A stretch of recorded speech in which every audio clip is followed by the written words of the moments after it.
So, I listened to people's concerns, basically, and we're back here. I got blattered in the comments after saying go for it of, oh my god, I've seen Emmy's path 300 bazillion gazillion thefillion times. So, we're not going to do that. We're going to take it easy and pursue someone's path who I wanted to pursue in the beginning, not Emmy's. So without further ado, let's get this race on the road. Also, do let me know if you do want this series to continue, because I haven't actually had any feedback as to you guys whether you want to watch it or whether you don't. So please let me know. Anyway, I let Emmy go at her own pace, and she doesn't show much mercy, pulling half a lap ahead of me in an instant. I don't blame her. I mean, it's not as if I'm really putting up any sort of real fight out here, is it? Instead, I'm just running at a steady pace, which is what I should be doing, right? There's no need to go pushing my limits at this stage of the game. God, is it even worth it? As we finish the second lap, I break off again. Emmy keeps going, and it almost seems to me that she's disappointed. Well, that's stupid. I don't have anything to prove to her. Come to think of it, I've got nothing to prove to myself either. See, when I originally said go for it, this is what I was scared of happening if I went, no, I sod it. So, I can understand now why most people went for the first option. But anyway, I'm just fine the way I am. And what I'm not is a runner. This was probably a bad idea. Maybe there's something else I can do instead of this. Getting up this early sucks anyway. There's got to be some other way to keep healthy. Walking, maybe. Nice afternoon walks. Yeah, that sounds good. Running isn't for me. I wave to Emmy and head back to my room. I'll think of something else later. Back in my room, the first thing I see is a familiar row of medication bottles lined up on the top of my dresser, and it makes me depressed as usual. It's annoying. I thought it was okay. I thought I had my peace with this thing. Gotten over it. But what I really did, I allowed myself to forget that I have a problem. Being here really reminds me of the reality, and trying to fight it against it just hurts. Reflecting on it is only going to do so much. I've done this before for months. It seems like it's going to take time to go over it. If I allow myself to forget that my life is definitely not going to be as long as those of others, I won't get anywhere. My life may be different from others, but it's a life in progress. That is how I'll rationalise it. I down the usual handful of pills, trying to push the sudden dreary feeling out of my head. Then I prepare to head out of my class early, as usual. As I step into the hallway, I notice Kenji coming out of the hallway corner, stealthily making his way over to his own room with a large bag. As he sneaks past me soundlessly like a ninja hiding in plain sight, I call out to him. Oh god, we're speaking to Kenji again, are we? Hey! He jumps at the sound of my voice. Oh, hey man, I didn't notice you there. I'm really tired. I think it's more like he didn't see me, but that's not the issue. Where have you been this early? Shopping?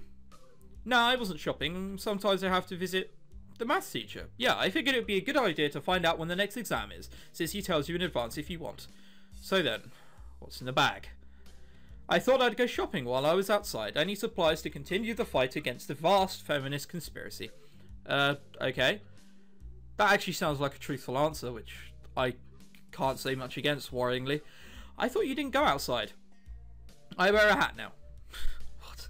I decide to not point out that he's not wearing a hat. An awkward silence settles between us, and then Kenji breaks it by pushing his door open slowly, releasing a creaking sound into the air that only makes the moment seem more awkward. He sets the bag down inside his room and then closes the door. I'm surprised you went out of your way to find a test date. Trying to take advantage of an opportunity to study is pretty diligent. I never study. Oh. I just wanted to know when the next test day was. So I'm still going to take it, duh. I need to know so I know what day I can't afford to skip classes. He usually sends out updates on that crap by phone, so I had to step out and check up on it. And why'd you have to go out when you can get it on your phone? I don't carry a phone. What do you mean you don't carry a phone? You mean you just leave it at home? No, I don't use phones. I don't have a phone. Phones. I have no phone. He sounds like he's having a nervous breakdown. Why don't you have a phone? How can you not have a phone? No phone at all? No phone? To be fair, I can sympathise here. I don't own a phone. I do own a phone, but I never use it. It's too annoying. I just don't like phones. Actually, I'm kind of scared of them. I don't know why. I think it's some kind of repressed trauma. Alright, mine's not that bad. But basically, when I hear a phone, I get nervous. It's my darkest secret.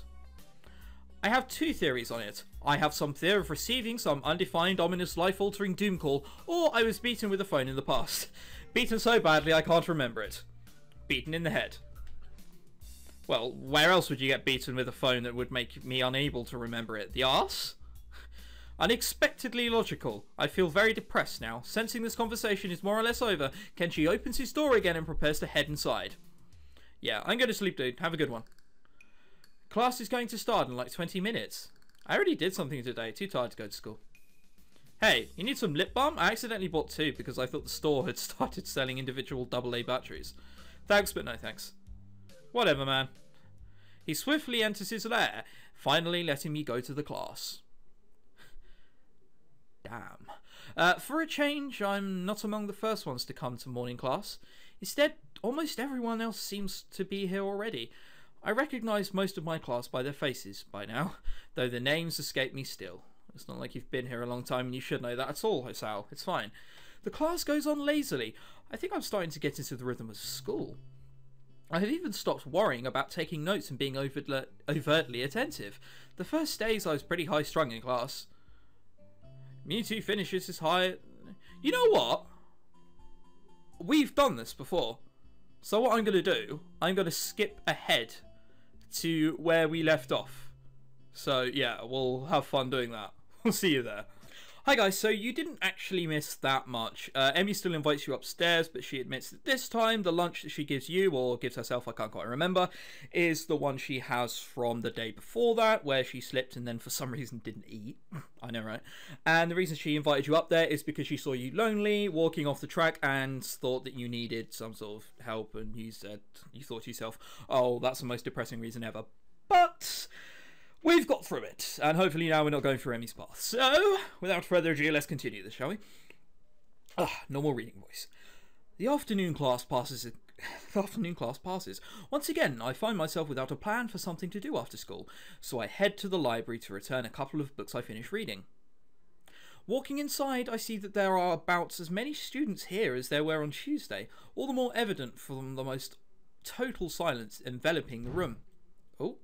As I drop the books I borrowed into the return slots of the counter, Yuko suddenly pops up from behind it, quite startled from the banging they make as they hit the trolley next to her. Sorry Yuko, I didn't mean to startle you. No, that's fine. It happens a lot. I'm used to it by now. Can I help you? It's okay. I think I know where everything is. Thanks anyway. I suppose I'll grab another book or two while I'm here. There's not much else to do, and after reading so much during my stay in the hospital, it's become a hard habit to break. I wander down the fiction section towards the back of the library, scanning the bookshelves for anything that catches my eye. As I do, I look over to the corner where Hanako had been the last time I was here, not really expecting anything to come of it. Surprisingly though, she's there, absorbed completely in a fairly thick book. I decide against intruding on her like last time and get back to finding the reading material. After an indiscernible amount of time spent perusing the aisles, I finally decide on a couple of books to get and slide them off the shelf. With a minimum of fuss, I quickly walk over to the counter, check out my books and pop them into my bag as I walk out. By the time I leave the main building, sunset isn't too far away. A small trickle of students remain, but the majority have left, presumably to watch their homes or dorms. I guess I need to buy some supplies. I can't live off cafeteria food and eating out from my entire stay here. Got there in the end. As I leave for the gates, I make a few loud stretches to try and stave off the tiredness that's accumulated over the week.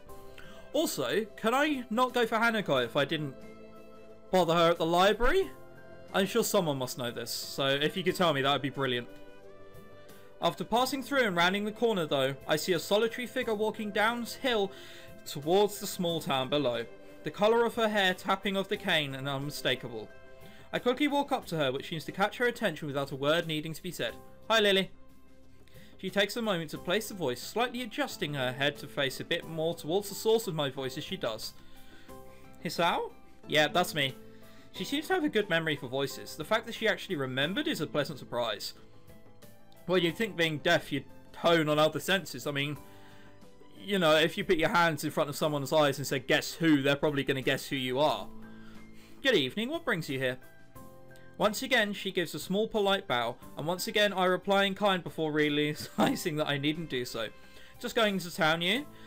My, what a coincidence. Doing the same thing, eh? I usually go shopping on Fridays. She pauses for a moment, suddenly looking a little lost. That said, Hanako usually comes into town with me. Ah, not lost but worried. The two do seem pretty close to keep pretty close tabs on one another. It's kind of surprising that Hanako would just forget Lily like that. I noticed her reading in the library. She probably got caught up in that book. She lets out a small sigh of relief. Thank you, she has a habit of doing that. Avid reader? Right, she doesn't like being around crowds of people, so reading away from everyone just lets her relax a little bit. Although she probably didn't intend it, I can't help but grimace as I recall my first meeting with her. Hardly wanting to bring it up, I remained silently as we quickly continued to walk down the quiet road. Tack, tack, tack, tack. With the road bereft of cars and the students of Yamaku increasingly far behind us, the quiet rustling of the leaves and the measured tapping of Lily's cane against the sidewalk are all that can be heard. It's kind of nice, especially compared to the hustle and bustle of where I used to live. Before I know it, I've relaxed so much that a loud yawn escapes before I can control it. Tired? Yeah, I've been running ragged these past few days. That's an understatement, to be sure. Transferring into a different school would be bad enough, but nothing like this. Well, hopefully everything should settle down for you. The festival got everyone in a spin right now, and you've been plopped right in the middle of things. For a moment I hesitate, but given her apparent tolerance for frankness, I decide to give my full thoughts. I guess. Yamaku's kind of different though. I mean, the formality surrounding everything, the isolation around it. Not to mention the most obvious difference. It's kind of a whole different mindset. I suppose I'll get used to it though in time. She gives a matter-of-fact nod, apparently pleased with my answer. It feels almost as if she's included me in the flock of students she's shepherding, along with Class 3-2 and Hanako. Well, not that I mind. It's nice to get off the thoughts off my chest in any case. Looking on the bright side, one could see it as a chance for a new beginning. You should cherish the ability to make new friends. That's optimistic. Nonetheless, it's good to have a positive attitude about such things, I suppose. I guess that's a good take on it. Walking on down the road, she seems to become somewhat unsettled. Before I can ask what's on her mind, she seems to collect herself and speaks about something else. So, where in town were you going? That's actually a pretty good question. I'd come in to buy food, but the layout of the place is still totally foreign to me. I had intended to just wander around and see what I could find, but with sunset already approaching and the nightfall not too far away, that doesn't seem very wise. I'm going to have to ask her for directions. Again. I was just going to get some food, but now that you mention it, I don't really know the way. Well now, this is quite lucky. I was just about to go to the convenience store myself. Looks like I'll be in your care again, thanks. Together we walk to the store. My pace is carefully slowed to remain beside her. Compared to my usual walking pace, here is quite a bit slower. Not that it's without reason. I'll say there's probably good reason for that, mate. After what couldn't be more than several minutes, I catch sight of our objective. This town is pretty small. Without further ado, we make our way inside with a greeting from the counter. Mind if I tag along with you? Usually Hanako would help me, but seeing as she's not here, it takes a moment before I realise what she means. Considering she wouldn't be able to read any of the labels, shopping without any help would be a big pain for her. That said, I can't shake the feeling she's had this idea since I said I was coming here. Sure, it'd be my pleasure. I grabbed 2 well-used red baskets from the small stack beside the entrance, handing one out to Lily. What? Oh, right, that's what that was, okay. I weirded out for a minute there. She lays it on the ground, putting her school bag in, retracting her cane and sliding it through the basket's handles before picking it back up on the right hand. Wait, if she doesn't use her cane? Before I can complete the thought, she comes beside me and pinches the cuff of my uniform in her slender fingers. Is this alright? Sure. I have no reason not to accept. I can think of worse things than shopping with a pretty girl holding on to me, even if it is an out of necessity. We navigate our way through the store, with not one of the occasional passing customers seeming to bat an eyelid. Considering how close Yamaku is, I'm guessing I guess seeing students from there must be entirely normal for the local residents. As we reach each aisle, I quickly check with Lily and find out what she needs. I grab it along with what I'm looking for and put our items into the respective baskets. I guess this is the same routine she and Hanako follow every Friday. Right. All that's left is the bread, and that should be the shopping done. Do you need anything else, Lily? No, this should be everything. Off we go then. With a quick side trip to the bakery section, we make our way to the registers. The line, thankfully, is almost non-existent. It's not long before we've both paid for our food and are out of the door. As Lily retrieves her cane and extends it to full length, I waste a minute looking upwards at the night sky while holding both our bags. For a moment, I try to make clouds with my breath. Right, but the summer heat doesn't seem to cooperate. Eventually, she rights herself, taking a quick stretch before taking her bag and leaving me to my bye too. You tired as well? The festival preparations have been complete chaos. Shizune's breathing down my neck doesn't exactly help things either. Hey, she's only trying to get everything organised. Better now than later, right? I suppose. I'm going to enjoy relaxing in town tomorrow, that's for certain. I guess the festival preparations must be taking their toll on both of them.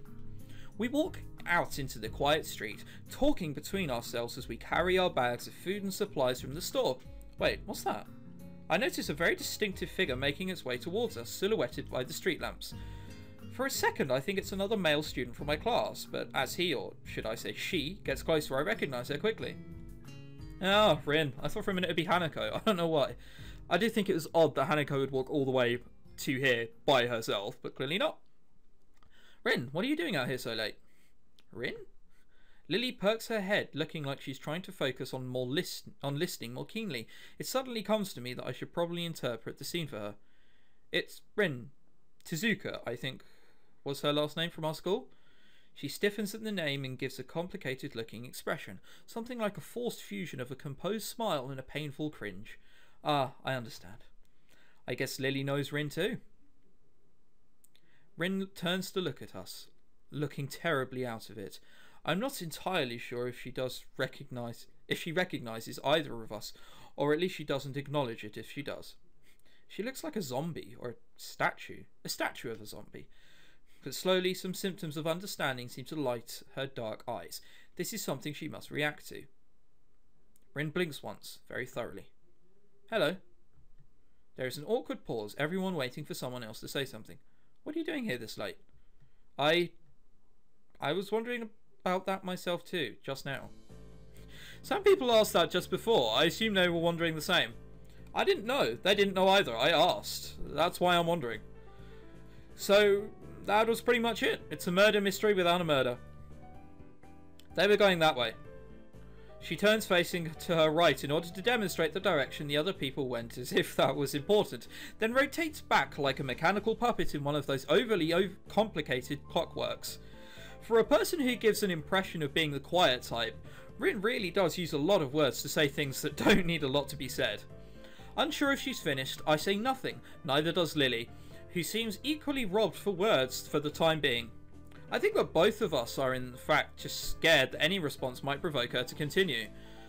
Our stupefied lack of reaction doesn't fade Rin at all. She keeps looking at us expectantly, a calm hint of expression on her blank face.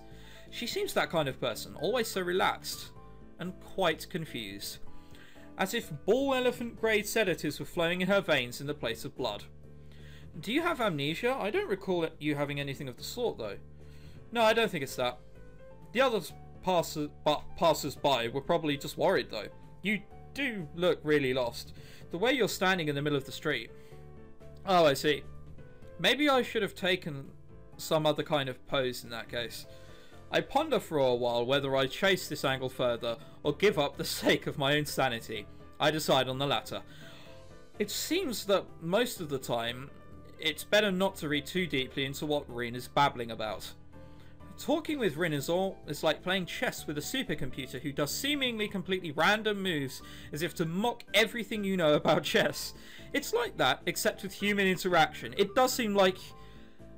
I think I was reading a summary about Katawa Shoujo before I played it, and they said that there was a red-haired character in it that it was like calling someone up randomly and just trying to start a conversation with them. That's what it's like speaking to Rin. I do see what they mean now. And even if I win, it feels like losing. Damn, it's just like Kenji said, even when I win, I lose. Is this the power of the girls of Yamaku?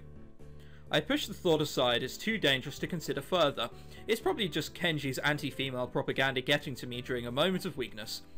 Yeah, maybe taking another pose might have worked. So anyway, you have no idea what you're doing here? She frowns, looking extremely displeased at either my question, its consequences, or the answer she's about to give. I do have some idea. I can't really tell what kind of an idea. That sounds like progress, at least. Lily sounds as if she spotted an opening for some kind of discernibly normal conversation. I can't say I share her optimism. Yes, there is some, definitely. The rest will come later. I'm sure of it. I always have reasons. The ensuing silence kills Lily's hopes all too visibly. That didn't last long. Rin's, as far as I can tell, unbased assurances aside, what should be done? We could just leave her to her own devices, whatever those are, but it's too late and I don't think we'll be getting any thanks if Rin is found standing here in the middle of the night. Which she probably will, unless she manages to remember what she was doing here in the first place. As for me trying to guess what might have been going on in her mind when she decided to embark on this adventure, the chances seem to be on par with winning the lottery. Several times in a row. Lily is oddly quiet too. I'd appreciate some support from the sidelines here, especially if she's more familiar with Rin than I am. But it can't be helped. It seems her familiarity with Rin is exactly why she's staying subdued. So, I assume you were going somewhere, not coming back to the school. Any idea where? Her eyes widen in shock, and she jolts back in a somewhat artificial way, making it seem like an act rehearsed for situations like this. Are you a mind reader? Is that your disability? How unique. No, why would you think that? You knew what I was doing. It was just an educated guess. We walked the same street in the other direction just before to get to the store. If you were going to school, we would have met you on the way. Oh. She looks disappointed.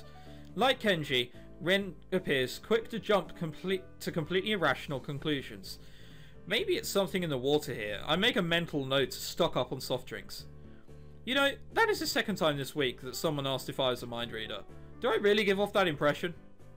Rin shrugs her shoulders, which is all the answer I get. You know, maybe you should come with us back to school?